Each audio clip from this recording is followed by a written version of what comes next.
Now, I'm not one to gossip, but I will bring you the tea. Welcome to Chronicle Speaks. Please, I don't have any time for any gossip now. Eh? Yes. Look at you.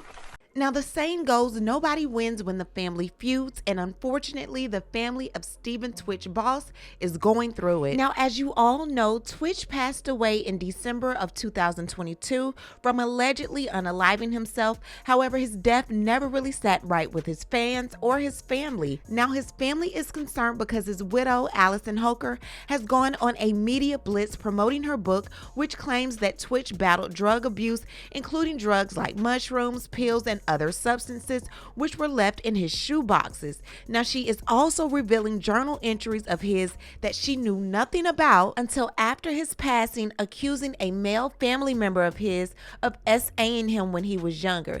His family is livid and are exposing Allison for being a money-hungry opportunist who made them sign NDAs just to go to Twitch's funeral, as well as block them from ever interviewing, writing a book, or producing any articles concerning his death or him at all. So we are going to break this story down and so much more, but before we do, please be sure to subscribe to this channel and hit the bell for notifications so you don't miss out on any news regarding this story and so much more. Now let's get back into it. So many of us were first introduced to Twitch on So You Think You Can Dance. However, he's most notably known for being the co-executive producer slash DJ slash hype man of The Ellen Show. Both he and his wife Allison, who was also on So You Think You Can Dance, kept us entertained during quarantine with their dance routines, and they seem to be a really happy couple, even appearing once on the Jennifer Hudson Show just a few weeks before his passing. So we were all confused as to how or why this thriving,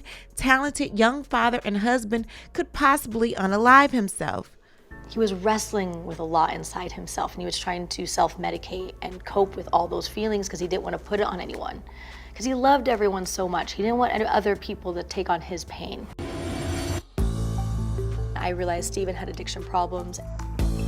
We were cleaning out the closet and picking out an outfit for him for the funeral. And it was a really triggering moment for me because there was a lot of things I discovered in our closet that I did not know existed. Allison found what she calls a cornucopia of mushrooms, pills, and other drugs hidden in Stephen's shoeboxes. She also discovered through journals he suffered sexual abuse as a child. It was a really scary moment in my life to figure that out. He was trying to self-medicate and cope with all those feelings because he didn't want to put it on anyone. Twitch's mom, Connie, came forward and said, "Our family is absolutely appalled by the misleading and hurtful claims made about my son, Stephen Boss. The recent publications spreading untruths about Stephen have crossed every line of decency. As his mother, I will not let these accusations go unanswered. We will not stand by while his name and legacy are tarnished. He doesn't deserve this, and the kids don't deserve this. For the last 2 years, I have remained quiet and away from the public eye to protect my family. My primary focus has been on healing and attempting to remain connected to my grandchildren. But when I read these dreadful claims about my baby, our beloved Stephen, I realized I could not stay silent any longer. Our family will ensure his name and memory are protected, and we are committed to defending his honor." Connie Boss Alexander. Twitch's brother also came out with an alleged audio recording between both he and Allison Holker concerning Allison making the family sign an NDA just to attend the funeral. Take a listen to this. I got you. I got that. I told you, girl. Make his mama sign an NDA I told you. to see his body. Listen to this. Listen, you actually think that it is cool to make his mama sign an NDA to see his body?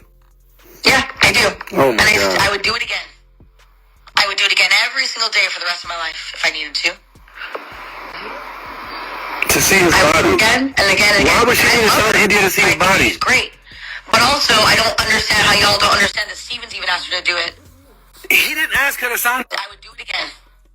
I would do it again every single day for the rest of my life if I needed to. You hear that? You hear that? Again and again and again. Why would she need to sign an NDA to see his body? He's great. But also, I don't understand how y'all don't understand. I got your ass. I told you. He didn't ask her to sign an NDA to see his body. Watch this. Do you understand what I'm saying? Did anyone ever tell you?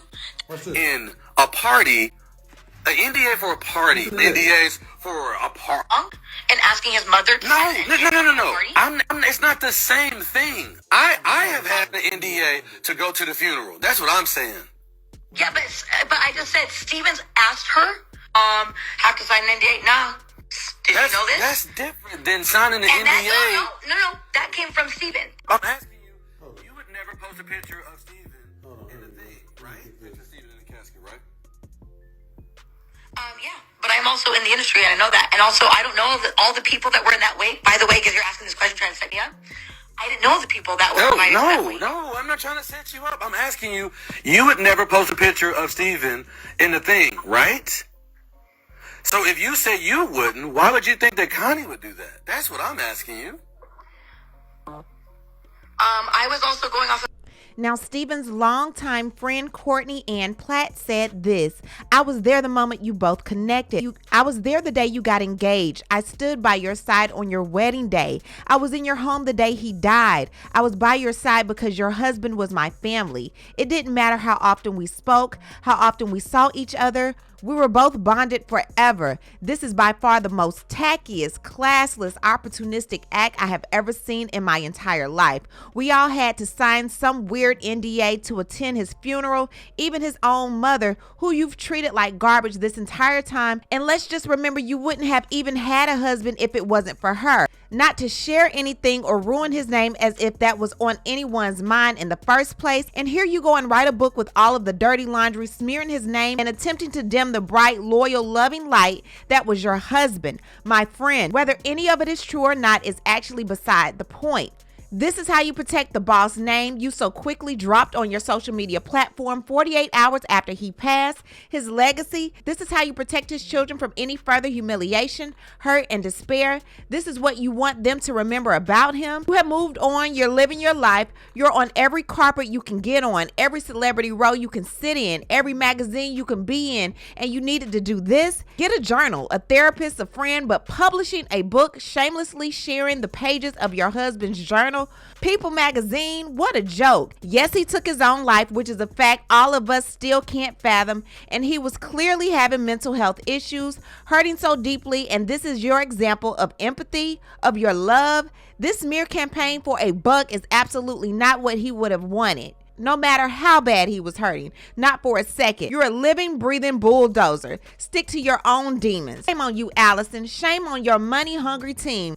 Let my friend rest in peace, not your PR. Now, according to TMZ, who obtained the NDA that Twitch's family signed, says Allison had them sign this NDA in order to attend his funeral, and it essentially financially blocks them from doing what many people are assuming she's doing, namely collecting any money from a memoir about their relationship and his death.